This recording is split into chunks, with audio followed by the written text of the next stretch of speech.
황산벌의 계백 맞서 싸운 관창 역사는 흐른다.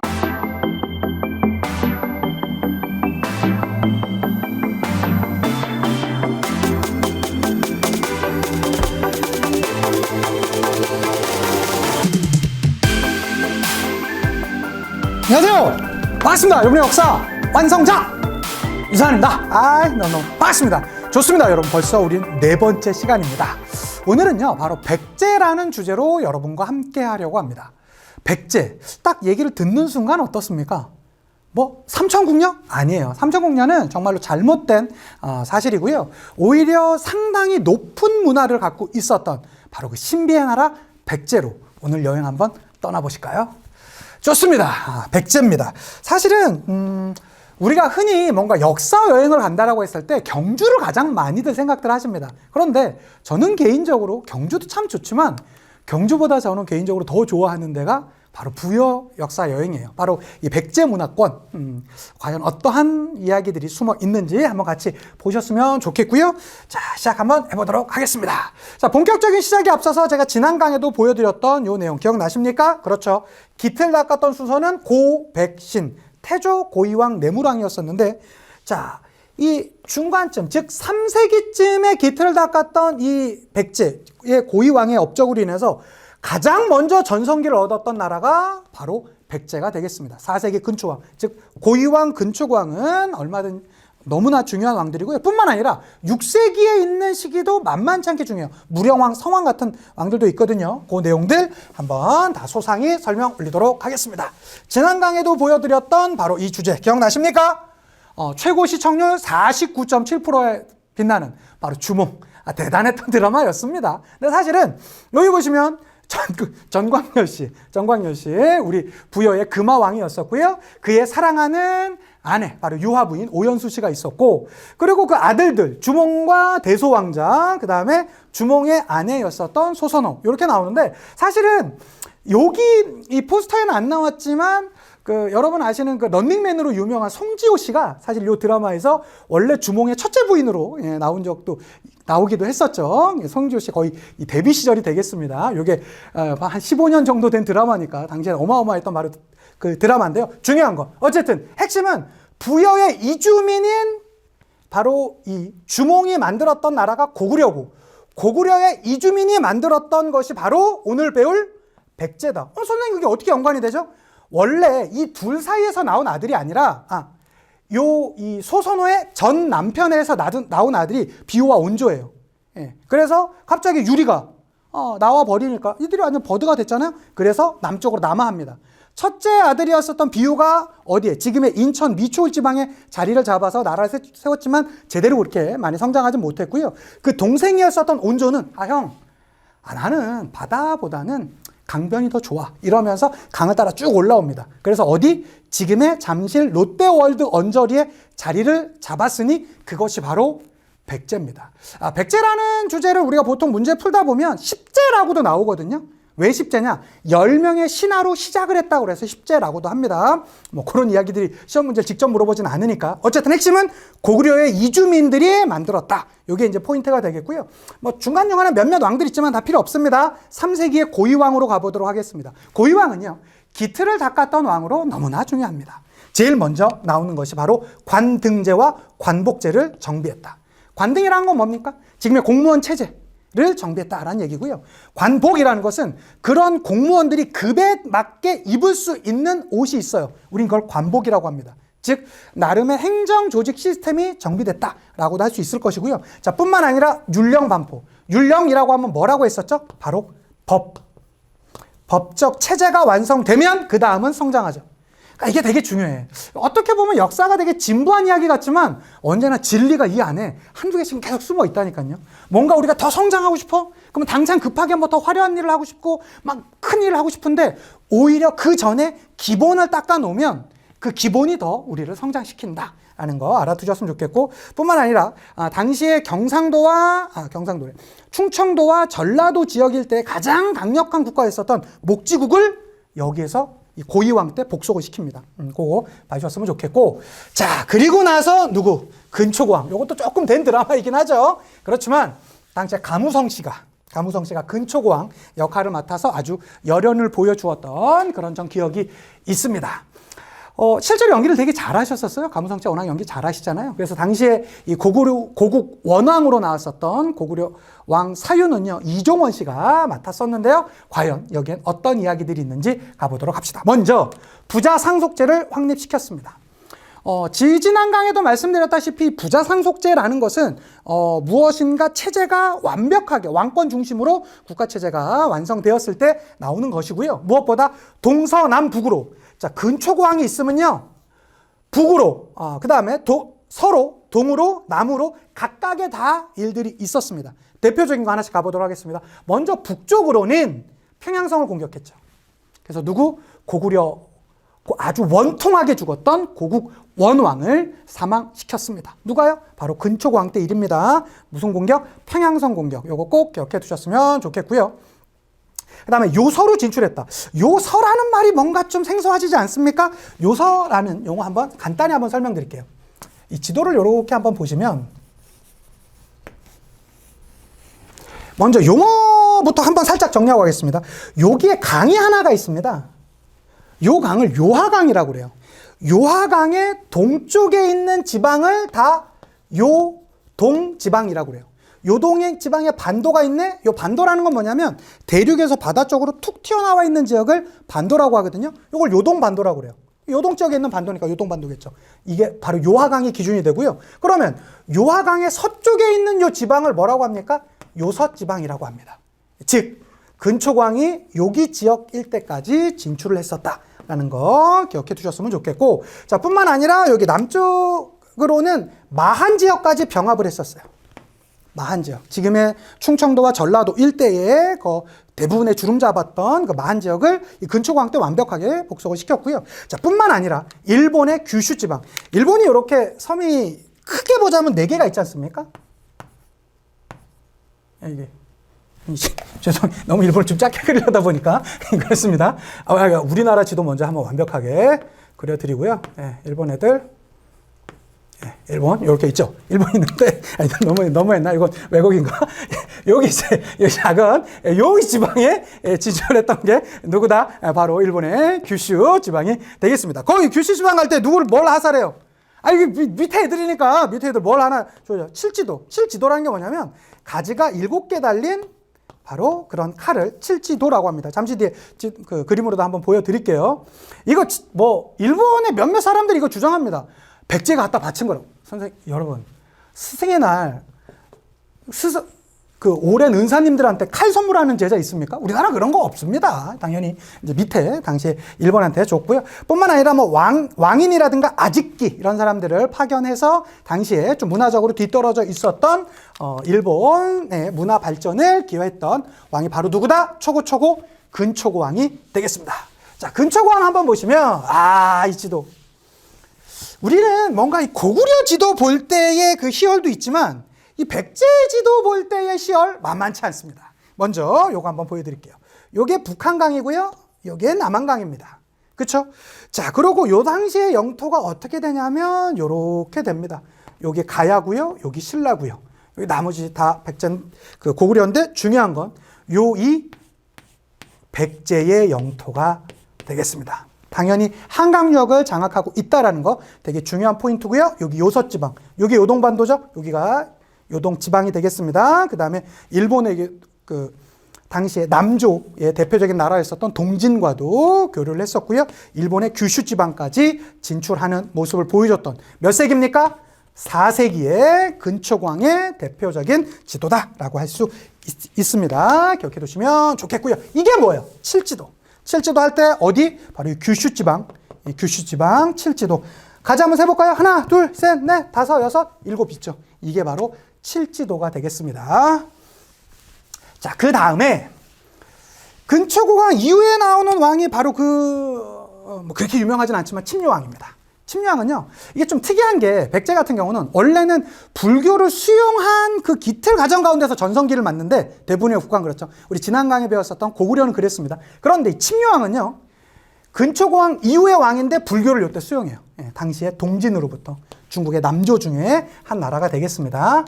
자, 그랬고 5세기 되면서 이 백제는요, 좀 사그라듭니다. 왜? 전성기가 누구한테로 가니까? 바로 고구려 전성기로 가니까. 특히 이 비유왕 때는요, 비유왕 때는 낮에 동맹을 체결해요. 근데 먼저 하나 알아두셨으면 좋겠어. 요때까지 433년이 나오는데 요 연도를 외우실 게 아니라 5세기 초죠. 여러분, 이거 433년이 왜 5세기 초인지는 아시죠? 1에서 100년까지가 몇 세기입니까? 1세기입니다. 101년에서 200년까지가 몇 세기입니까? 2세기입니다. 그러니까 100 몇 년, 이건 다 2세기예요. 아셨죠? 그러면 201년에서 300년까지는 몇 세기입니까? 3세기죠. 그러니까 200 몇 년 이런 건 다 3세기입니다. 그러니까 당연히 400 몇 년, 요건 몇 세기일까요? 당연히 5세기겠죠. 이렇게 가는 거예요. 이게 약간 뭐 100 몇 년은 2세기, 200 몇 년은 3세기 이렇게 되니까 그게 하나씩의 그 약간의 시기 차이가 있습니다. 그거 기억해 두시면 좋겠고요. 자, 먼저 어쨌든 5세기가 됐는데, 즉 400년대가 되겠죠. 433년이면 5세기 초잖아요. 그런데 이때 이미 낮의 동맹을 체결해 버린다니까? 왜?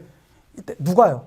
바로 장수왕이 평양으로 천도를 한 게 427년입니다. 그러니까 먼저 이렇게 남진 정책을 펼치자 고구려가 백제 입장에서 압박이 너무 심했던 거야. 그러니까 어떻게 이미 한강유역은 백제가 차지하고 있었음에도 불구하고 신라와 동맹을 맺었습니다. 우린 그걸 낮의 동맹이라고 해요. 당시에 신라의 왕이 눌지 마립간이에요.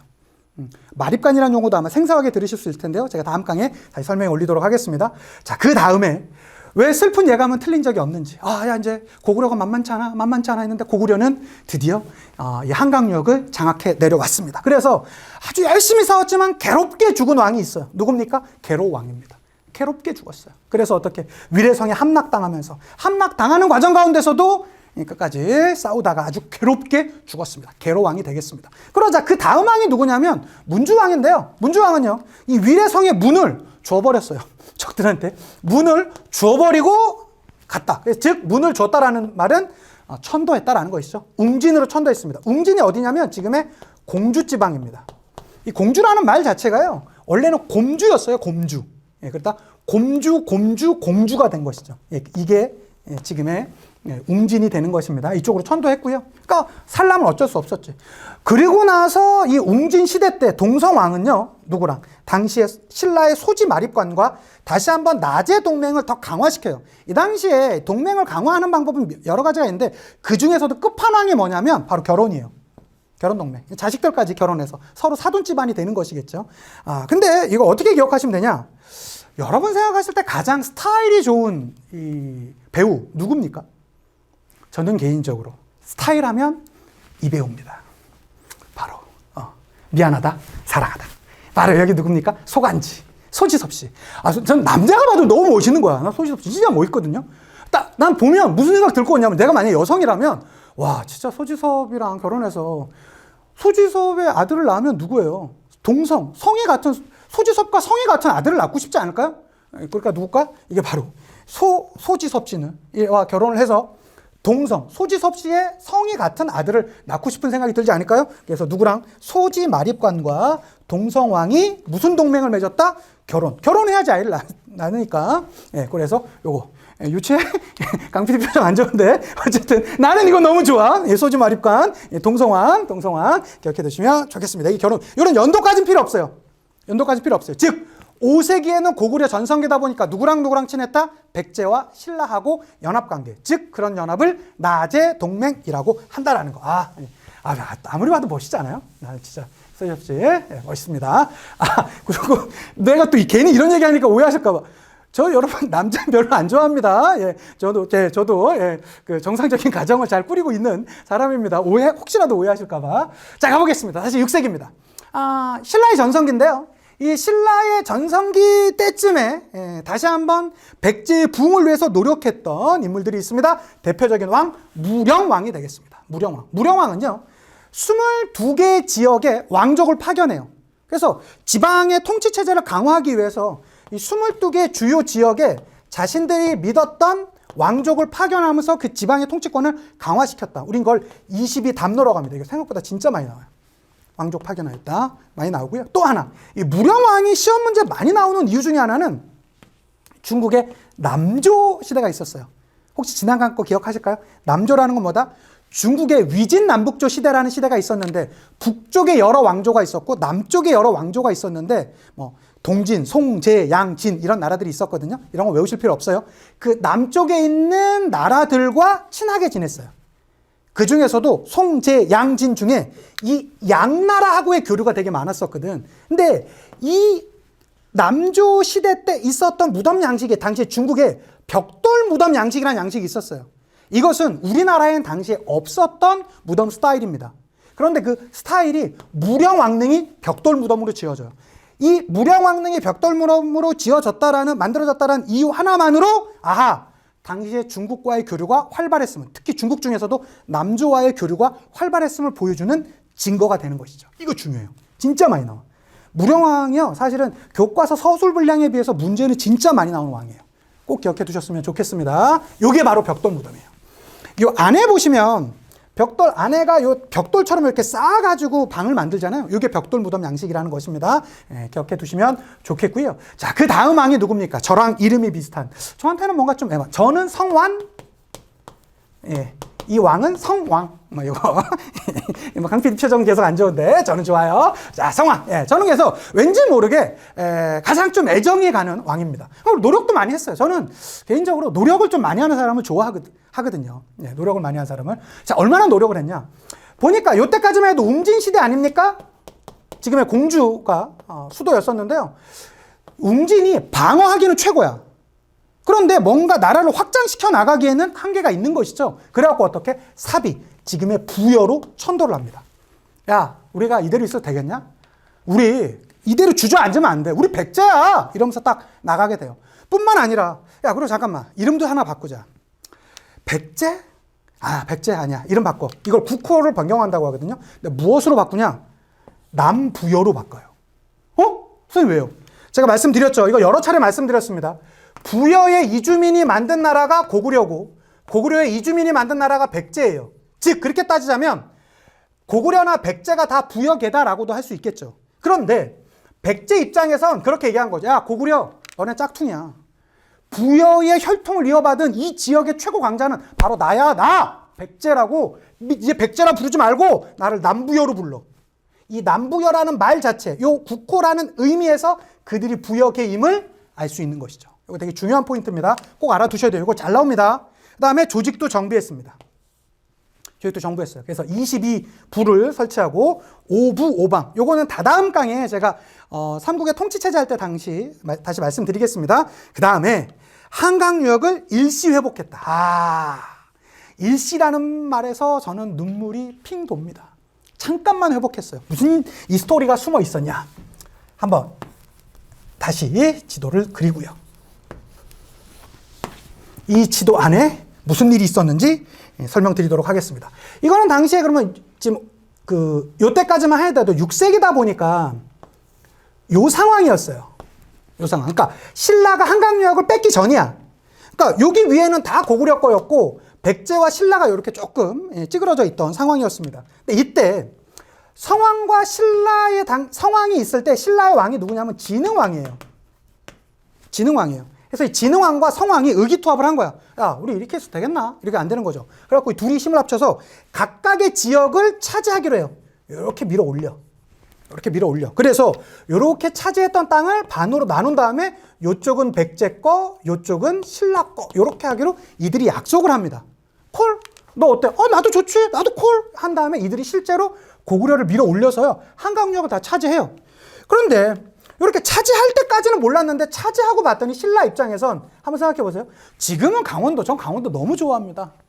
강원도 제가 속초, 제가 또 남양주 살다 보니까 속초 지역 여행 가는 거 너무 저 좋아하고요.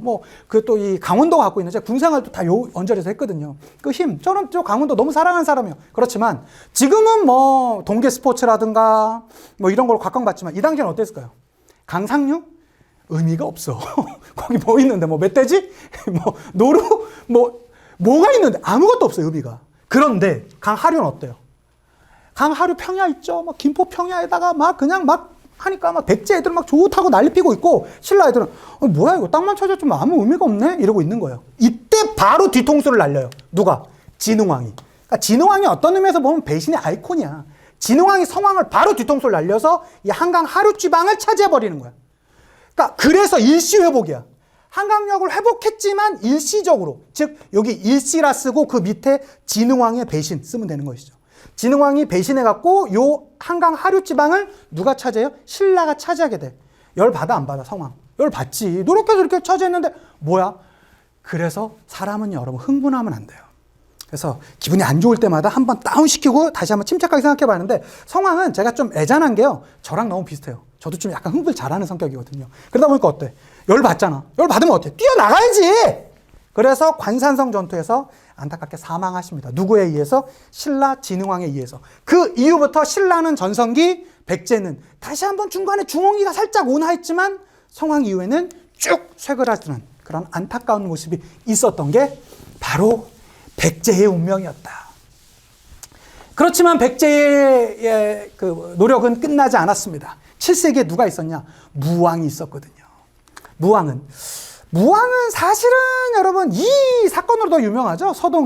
서동이라고 합니다. 사실은 이 서동이 무왕이다라고 하고, 실제로 이 무왕이 뭐 국남지라든가 이런 것을 지었던 것으로 많이 알려져 있는데요. 사실은 그거에 대해서는 조금 말이 좀 의견이 분분해요. 그래서 사실 무왕 앞에 있었던 그 민담 설화에 따르면 법왕의 시녀가 있었는데, 그 시녀가 이 당시에 연못에 사는 용과 해요. 예, 그래갖고 아들을 낳으니 그가 무왕이었다, 뭐 이런 얘기도 있고, 뭐 좀 약간 얘기가 좀 스토리가 많은 인물입니다. 뭐 사실 이런 얘기들이 뭐 한능검에서 물어보진 않으니까, 어쨌든 무왕도 다시 한번 중흥시키기 위해서 노력해요. 그래서 미륵사를 건립하는데, 이 미륵사가 어디에 있냐면 익산에 있거든요. 익산 미륵사 있었던, 그건 저희가 문화파트 할 때 자세히 해드릴 겁니다.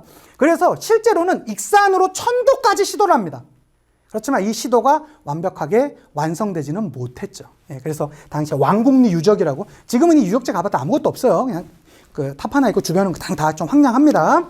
어쨌든 이런 무왕의 이런 노력이 있었고요. 이러한 노력 끝에 여기 그다음에 또 하나, 이 무왕의 전설이 숨어 있는 국남지. 여러분 제가 부여를 사랑하는 이유입니다.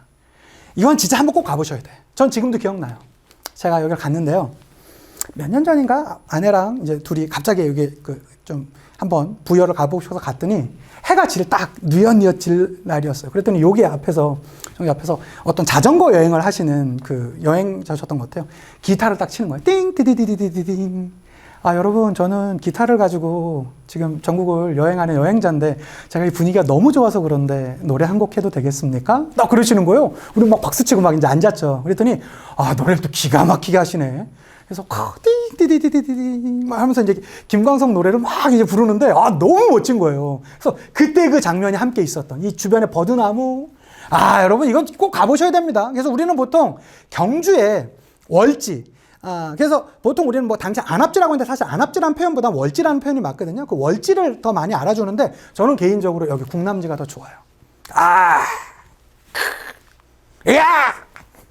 좋지 않습니까? 예, 바로 야경. 너무 좋습니다. 여러분 기회 되시면 요 부여 국남지 제가 강추합니다. 꼭 가보셨으면 좋겠고요. 자, 그리고 나서 마지막 왕 의자왕입니다. 의자왕 하면 의자왕이라 쓰고 그 옆에 삼천궁녀라 읽죠. 근데 여러분 삼천궁녀는 틀린 팩트예요. 완전 잘못된 얘기예요. 예, 일단 당시에 백제의 국력으로 궁녀를 3,000명이나 둘 수도 없었고요. 그리고 의자왕 자체가 그렇게 많은 궁녀를 두지도 않았었습니다. 선생님, 근데 어떻게 우리는 백제하면 의자왕 하면 삼천궁녀가 된 것이죠? 이것은 조선 후기 때 문인 중에 이 뭐 의자왕의 낙화함에 삼천궁녀가 있었다라고 누가 이렇게 그냥 글을 썼는데, 그게 일본 일제 강점기 시대 때 나름 노래로 만들어지면서 민담에 그냥 퍼져버리면서 역사적 팩트보다 더 강한 확신을 주게 되었던 것이지, 요건 사실은 일제의 의도가 살짝 있었던 것 같습니다. 제가 볼 때는. 그래서 뭔가 이 찬란했던 이 나라가 한 명의 잘못된 이 인물 때문에 몰락하게 되었었다, 이렇게 얘기하고 싶었던 것 같은데, 사실은 그거는 삼천궁녀는 있지도 않았던 바로 사건이 되겠습니다. 의자왕은요 정말 멋진 인물이었어요. 해동 증자라고 할 정도로 주변에서는 아주 좋은 평가가, 의롭고 자유롭다라는 평가가 많았었고요. 그래서 대야성 전투라고 그래갖고 한때 신라의 여러 촌락을 뺏기도 했었습니다. 자, 그러한 과정 가운데, 그래서 요 사이에 뭐가 있냐면 대야성 전투 이후 김춘추가 어디를 건너가죠? 그렇죠. 원래 뭐 고구려를 먼저 갔었었는데 고구려도 갔다가 그 이후에 당나라 갔고 나당 연합이 만들어지게 되었었고, 나당 연합군이 백제로 쳐들어오게 되었습니다. 그래서 백제의 마지막 전투 바로 삼벌 황삼벌 전투가 되겠고요. 그 장군으로 누가 있습니까? 개백 장군이 있습니다. 개백 장군의 황삼벌의 개백 맞서 싸운 관창 역사는 흐른다. 뭐 이거 있지 않습니까? 백제가 멸망합니다. 그렇지만 이 개백 장군은요, 마지막에 자신의 식솔들 5천 결사대와 함께 자신의 식솔들을 다 죽이죠. 이거 근데 좀 너무 누가 잔인하지 않냐 이렇게 얘기하는 사람도 있습니다. 맞아요. 전 그것도 이해돼요. 그럼 어쩌라는 거냐? 만약에 이 전투에서 졌으면 그 남아있는 식솔들은 대부분 다 노비가 되거나 아니면 정말로 뭐 살아있는 것보다 더 못한 삶을 살아갈 수 있는데 그렇지 말아야 되냐라고 할 수 있겠지만, 그러니까 개백장군은 알았던 것 같아요. 이길 확률은 없어. 그렇지만 난 백제의 마지막 장수로서 백제를 배신하는 삶을 살 수는 없다라는 선택을 한 것이죠. 그래서 본인의 가족들을 다 죽이고 마지막 전투에 임했습니다. 그 전투에 임했던 개백의 마음은 어떠했을까요? 그렇지만 그의 그러한 노력에도 불구하고 백제의 멸망을 막아낼 수는 없었습니다. 그렇지만 그래도 백제 아닙니까? 그 백제가 망했지만 그냥 망하진 않았습니다. 이들의 부흥운동이 있었습니다. 백제는 660년에 멸망을 했지만 다시 한번 백제를 살려보고자 흑치상지가 왜 흑치상지냐? 이 색깔이 태어날 때부터 흑색이었대요. 그래서 흑색의 이 치아를 갖고 있는 흑치상지, 그 다음에 도침, 복신, 여긴 안 써놨지만 뭐 왕자 풍 이런 인물과 함께 부흥운동을 일으켰습니다. 여기 보시면 복신, 도침, 그 다음에 흑치상지, 뭐 임존성과 주류성에서 그러한 부흥운동을 펼쳤었다. 여긴 제가 안 써놨는데 여러분 하나만 더 써주시자면 이 백제의 부흥운동을 지원해줬던 세력이 있어요. 누구냐? 외입니다. 외에서 군대를 보내요. 야, 우리의 나라인 바로 이 백제가, 우리의 선조의 나라인 백제가 멸망을 했다고. 그래서 외에서 군사를 지원해 주어서 백강 입구 전투 내지는 백강 전투라는 전투에서 전투를 벌였으나 최종적으로는 실패하게 되면서 백제의 부흥운동은 실패했죠. 그렇지만 이들의 뜻은 1500년이 지난 지금까지도 우리는 같이 공부를 하고 있습니다. 자, 마지막으로 백제의 수도 마지막으로 한번 정리하고 오늘 강의 문제 풀고 마치도록 하겠습니다. 위례성 있습니다. 위례성, 지금의 서울, 한성, 지금의 어디? 그 송파구 고1대, 그 올림픽 공원이 있는데 있죠? 고1대예요. 고1대 봐주시면 좋겠고요. 그 다음에 웅진, 어떤 왕이요? 문을 주워버리고 온 왕, 문주왕이 되겠습니다. 송산리 고분군이라고 하고요. 요 산성을 무슨 산성이라면 공산성이라고도 해요. 공산성. 그 다음에 이 송산리 고분군에는 그 유명한 게 뭐가 있었다고요? 무령 왕릉. 자, 무령 왕릉은 무슨 무덤 양식? 벽돌 무덤 양식. 요게 중요하고요. 그 다음에 부여에는 이게 뭐냐면 부소산성입니다. 이게 낙하암이에요. 낙하암이 있는 부소산성.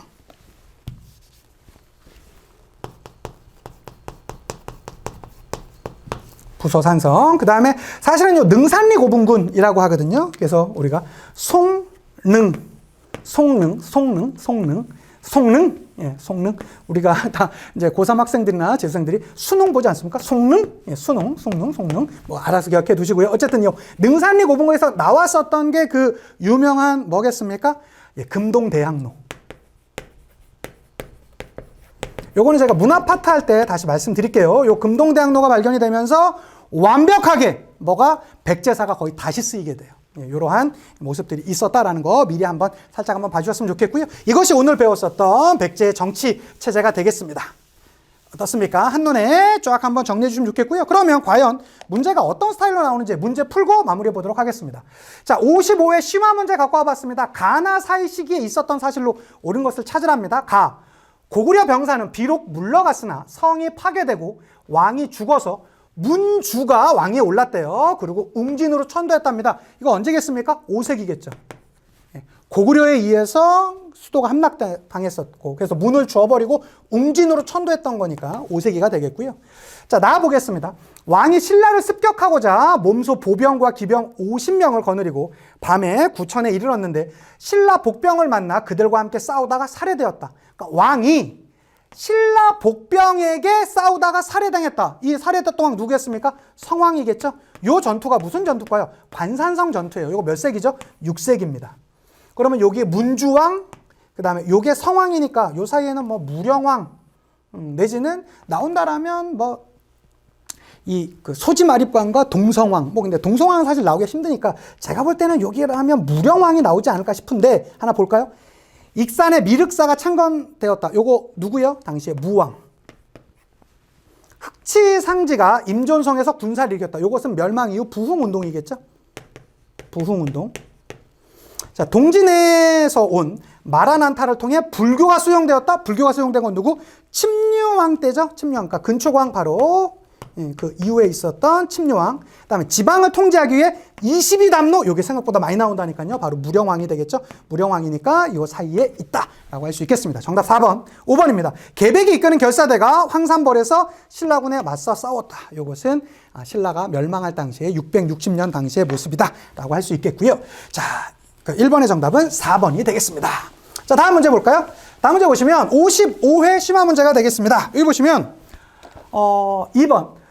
왕의 재위 기간에 있었던 사실로 옳은 걸 찾으라는 건데 백제 25대 왕, 백제의 왕 순서를 우리는 외울 필요는 없습니다. 나와 있는 왕은 되게 한정적이에요. 그런데 무덤을 발견했더니 일단 공주시에서 열렸대요. 그리고 22담로의 왕족을 파견하였던 바로 그 왕릉. 무슨 왕릉이었습니까? 무령왕릉이겠죠. 자, 이 무령왕릉이 나왔습니다. 그러면 무령왕릉 찾아볼까요? 여기 선지들을 보시면 비슷한 것들이 많이 나올 거예요. 자, 익산의 미륵사를 창건하였다. 누구? 무왕. 중국 남조의 양과 교류하였다. 그러니까 이 남조가 송, 제, 양, 진 이런 나라 순서로 바뀌거든요. 그러니까 그 중에서 양나라와 교류했던 게 바로 무령왕릉. 그 증거가 뭐다? 벽돌무덤인데 벽돌무덤은 아까 그 선지에서 선지가 아니라 여기 지문에서 나왔었죠. 예, 그거 봐주시면 좋겠고요. 고흥에게 서기를 편찬하게 하였다. 요거는 문화파트에 나올 왕인데요. 나올 상황인데 이 고흥이라는 사람은 근초고왕 때 인물입니다.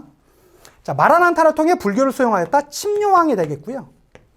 사비로 천도하고 행정조직을 재정비하였다. 누굽니까? 성왕이 되겠습니다. 선생님, 이거 하다 보니까 진짜 백제 풀만한데요? 라고 생각해 주시면 너무 좋겠고요.